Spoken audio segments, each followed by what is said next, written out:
Well, if you have a Bible, I invite you to open to John chapter 17. We're going to be there in just a few minutes. John chapter 17. While you're looking that up, I just want to welcome you again and remind you, if this is your first time with us, or let you know if this is your first time with us, that we are in a series called This Is Us.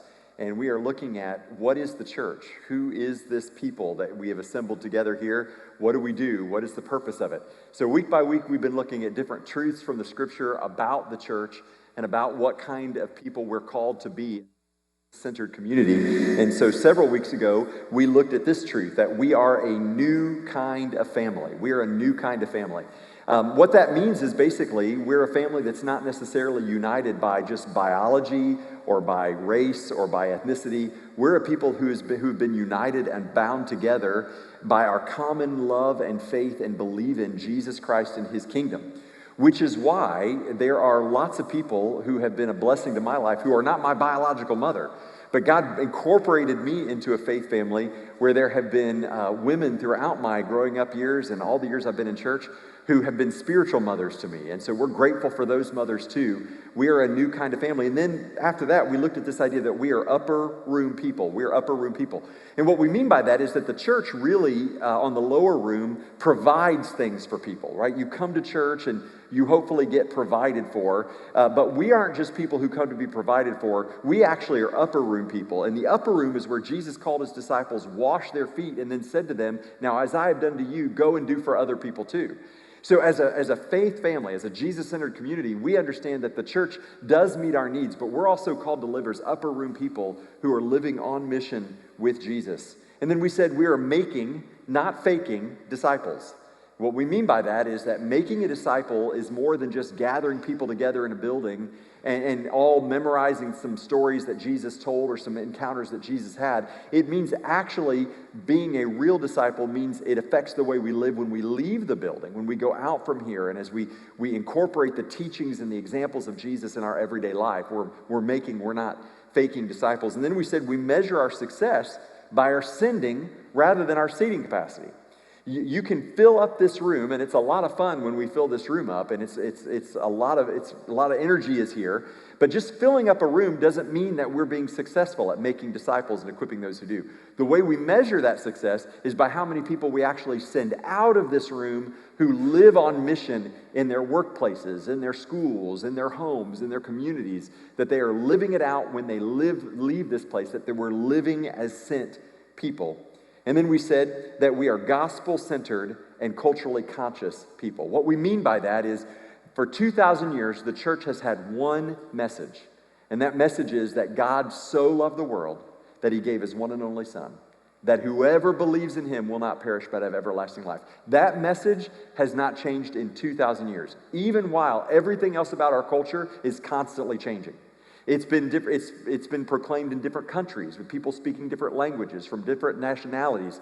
We want to be aware of the culture that we're speaking to, but we are centered on the unchanging message of the gospel and how we might faithfully communicate that to the culture where we find ourselves. So this is us. This is who we are. And so this week as we continue, I just want to share with you this idea, that we believe the gospel is validated by the unity of the church.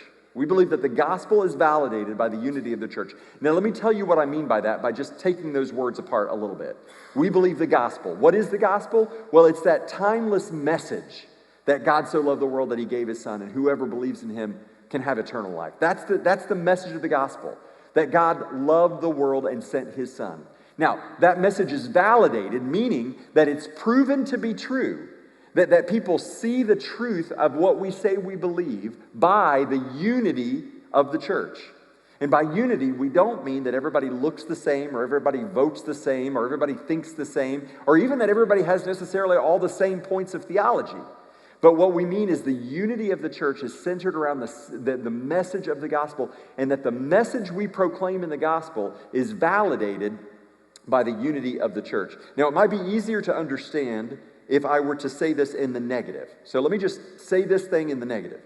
We believe that when the church is divided, people doubt the gospel we claim to believe. That when the church is divided and fractured, it looks just like the rest of the world. We live in a very fractured, divided world. And there's nothing about the church that looks different than that if we, like the rest of the world, divide ourselves further and further and further. In fact, the message of the gospel is doubted by the world when the world looks at us and they see that we are just as divided as everybody else. Let me give you some visual examples. This is a picture from an Al Jazeera news story. As many of you know, Al Jazeera is a news network primarily serving Islamic countries. And this was a picture that they had taken and put on their front page of a fight that broke out in a Jerusalem church. The message of the gospel is validated by the unity of the church. Or what about this? This is a picture of a real church where some deacons got into a fist fight at a meeting. Now, it was not this church. The gospel is validated by the unity of the church. Or how about this picture?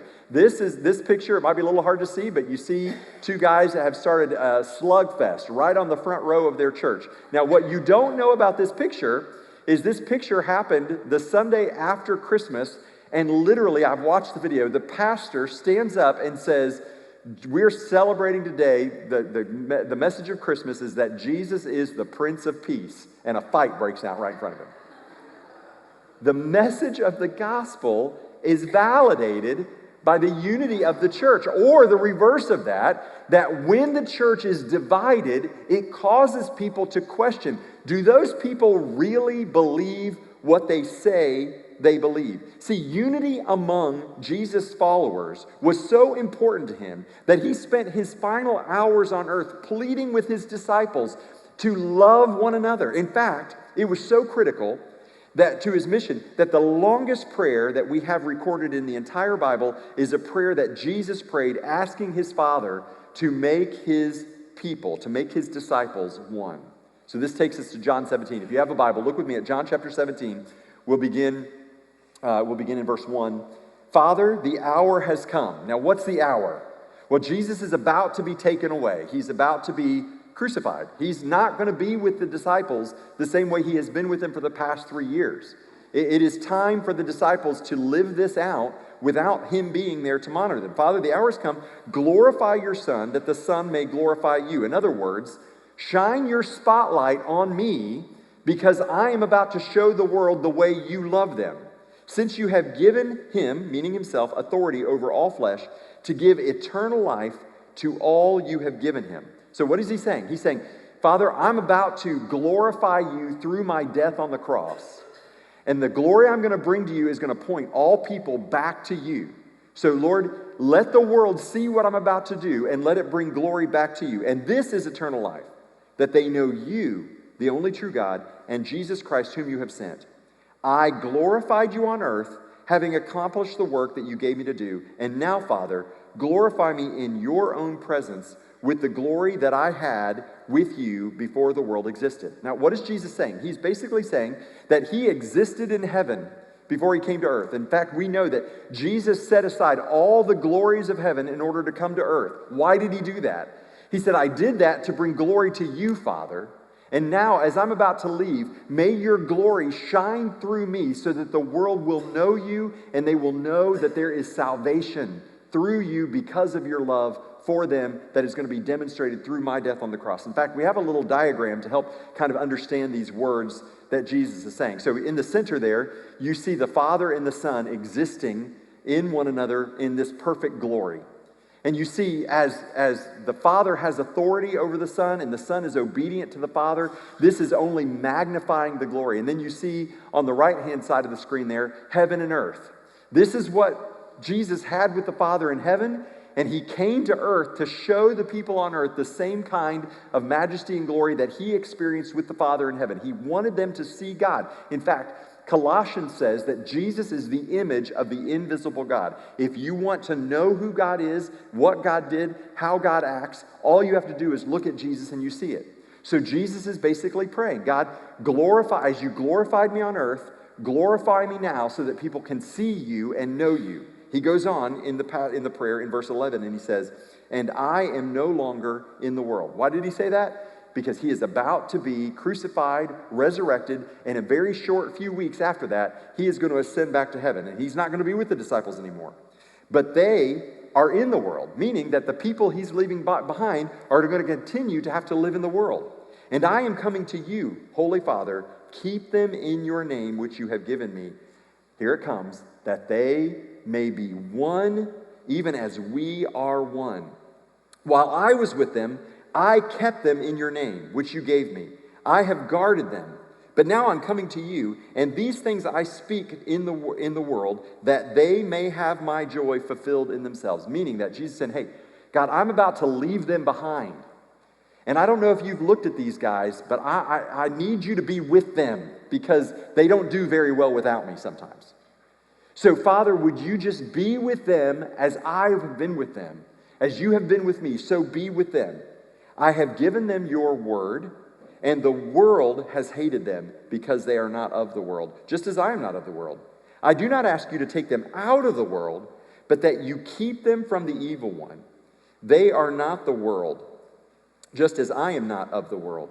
Sanctify them in the truth. Your word is truth. As you sent me into the world, so I have sent them into the world. And for their sake I consecrate myself, that they also may be sanctified in truth. In other words, what Jesus is saying is, I have been totally immersed in your truth. I have come into the world. I have tried to live that truth out among them. Lord, now would you let them be so immersed in the truth that the world can see you through them, just the way the world has seen me, has seen me in this time I've been on earth. So here's another diagram from Corey Hartman to kind of show the picture. So here you have the Father and the Son. You have this oneness, this joy, this truth. Jesus comes to earth. He lives among his disciples for 3.5 years, discipling them, showing them, pouring out to them the love of the Father, modeling it for them. And what is he praying? He's praying, Father, now they are going into the world to reflect that same message to them. Would you please, Father, give them the ability to demonstrate to the world the kind of love that you have for the world? Would you give them the ability to communicate the truth to the world, even though the world doesn't want to hear the truth, and the world's going to hate them because of the truth? Would you strengthen them and make them a reflection of me, even as I was a reflection of you? And he goes on in the prayer in verse 20. I do not ask for these only, but also for those who will believe in me through their word, that they may all be one, just as you, Father, are in me and I in you, that they also may be in us, so that the world may believe that you have sent me. Do you know this is Jesus praying for you and for me and for us in 2024? Well, what is he saying? What is Jesus saying in this prayer? He's saying, Father, I am not just praying for these disciples. I'm not just praying for Peter and Andrew and Bartholomew and Thomas. I'm not just praying for them. I'm also praying for all the people who are going to hear the message they share and who are going to come to believe in you because of that message.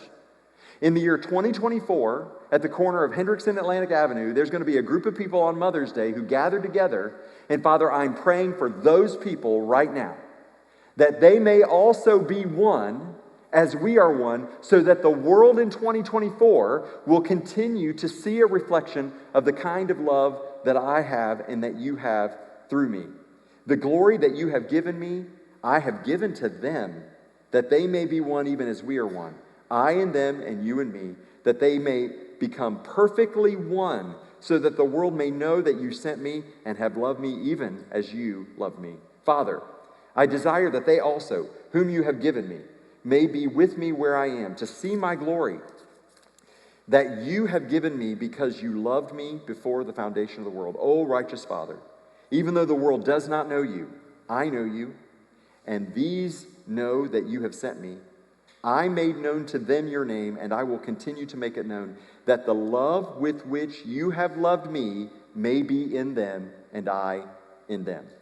So the final diagram to show what this looks like is, so as the believers, as the disciples of Jesus live this out in the world, Jesus is praying that the world, through the disciples, will come to know the Father and come to put their faith and trust in him, just as the disciples came to know the Father through Jesus.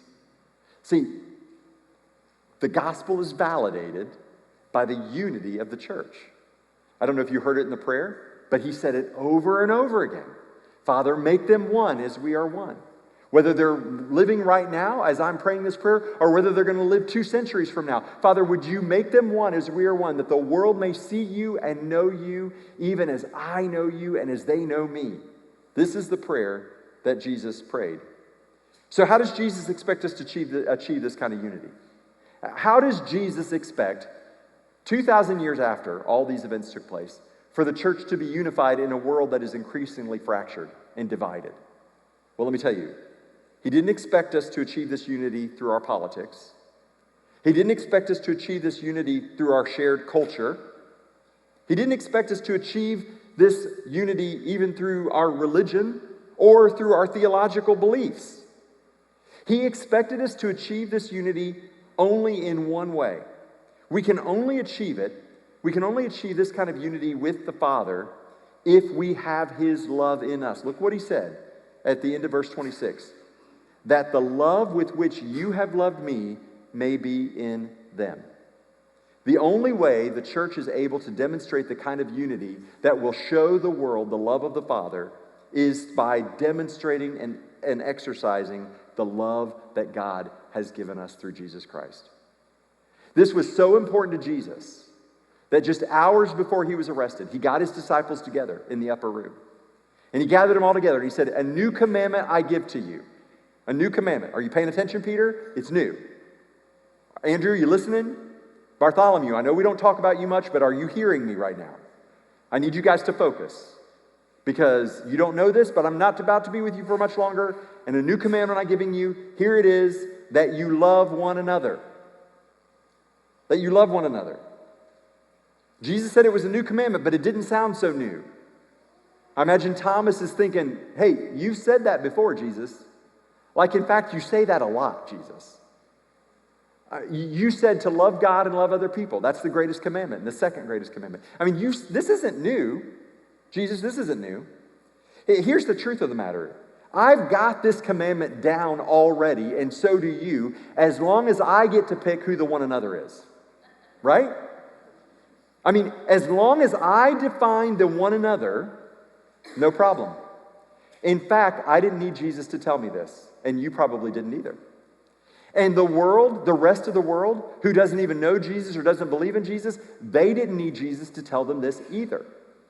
Because it's easy to love the one another if you get to pick the one another. It's easy to love my wife and to love my children. It's easy to love people who love me back or people who are lovable. That's easy. That is simple. There would be no need for this kind of commandment if that's what Jesus was talking about. But that's not what Jesus was talking about. In fact, He went on from there and said, "As I have loved you, you also are to love one another." Oh, that changes it a little bit. See, that changes the definition of what it means to love one another. It's not just loving people who I choose to love. It's loving one another the way Jesus loved me.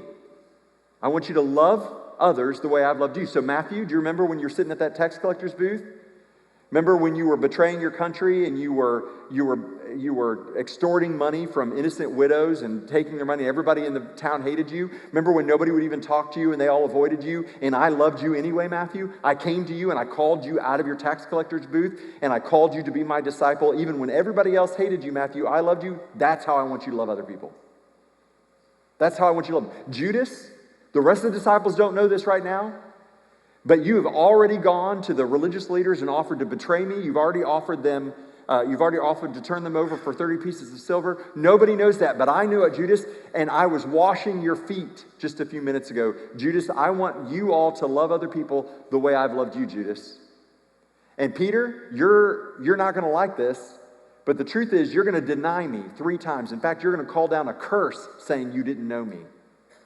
And Peter, I still loved you even while you were denying me. Peter, that's how I want you to love other people.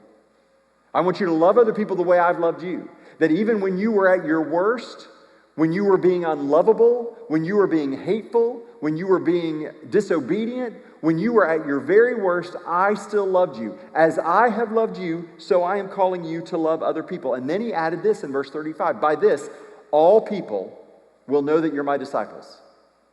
By this, all people will know that you're my disciples. That you all agree on theology. That you're all in church every Sunday.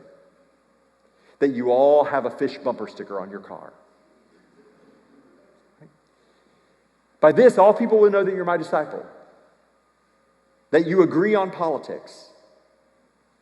By this, all people will know that you're my disciple, that you think alike, you dress alike, you act alike. No, by this, all people will know that you're my disciples, that you have love for one another. It is the defining mark of what it means to be a follower of Jesus. And it was Jesus' most earnest prayer, God, would you make them one as we are one? And the only way they're going to be one is that they are bound together by the love that you have for them. And it's not just a normal kind of love. It is an extraordinary love that loves even the unlovable. That's the kind of love that you need to have. See, it is how well you love the one another's that people don't expect you to love that demonstrate that you are following Jesus. The kind of love that makes people gasp and ask, what kind of love is that? See, no one recognizes that I am a follower of Jesus and that I believe the gospel is real because of how much I love my wife and kids. They expect me to love my wife and kids. Even the world expects that. The world does not know that I believe the gospel because I love my friends and people who love me back. Instead, they recognize the truth of the gospel when I extend love to those who don't deserve it and to those who aren't easy to love. The gospel is validated by the unity of the church, and the unity of the church is established by the love of Christ lived out in us and among us. See, the gospel is the good news that God extended grace and love to you when you least deserved it. So, if you believe the gospel, then you and I have to extend that same grace to other people who don't deserve it. People who don't deserve it like you didn't deserve it. People who won't acknowledge it like you for a long time didn't acknowledge it. To people who will take advantage of it, just like you have taken advantage of God's love and grace in your life. See, here's the thing. Even if you're here today and you're not religious, you don't believe in Jesus, something about this resonates with you. Something about this, you know this is the secret that the world is looking for. That they will never find what they're looking for in building some better society through a political solution, an economic solution. Those solutions have been tried time and again, and they fall short every time. The only thing that will truly create the world that we all long to live in is through the love that Jesus demonstrated. It's through the message of the gospel. And the world will only believe that message when they see it lived out in the body of Christ as it manifests itself in the world today through the local church. The gospel is validated through the unity of the church. This is why we at Aspire Church say we aspire to love everyone always. It is more than just a cute 3-word phrase that fits really nicely on a bumper sticker. It's more than that. And it's hard. Easy to say, but hard to do. Because I'm pretty good at loving some people sometimes. But loving everyone always, that's the kind of love God had for us. That's the kind of love Jesus displayed to us. And that's the kind of love that gets the world's attention. You may be good at loving some people most of the time, but that's not the kind of love God had for us. That even while we were still sinners, Christ died for us. And listen, here's what's so beautiful about this family, this new kind of family that is the church. The church is the laboratory where we get to live this out and practice this. As we come together from different walks of life, different backgrounds, even different beliefs, as we come together, we learn and exercise loving one another who are different than us and other than us, loving our community together. We encourage one another as we aspire to love everyone always. And the world looks at that, and it may not be a perfect reflection, but by God's grace, day by day, year by year, it's becoming a clearer and clearer reflection of the kind of love that God has displayed to the world through Jesus Christ. So today, on Mother's Day, when we celebrate the love that we have received from so many special women in our lives, it's also important that we remember the kind of love that we see, the most pure love we see on earth, is just a pale reflection of the kind of love that God has for us. But it inspires us, and it calls us, and it draws us, and it challenges us to love each other more, that the world can see the love of Christ in His church.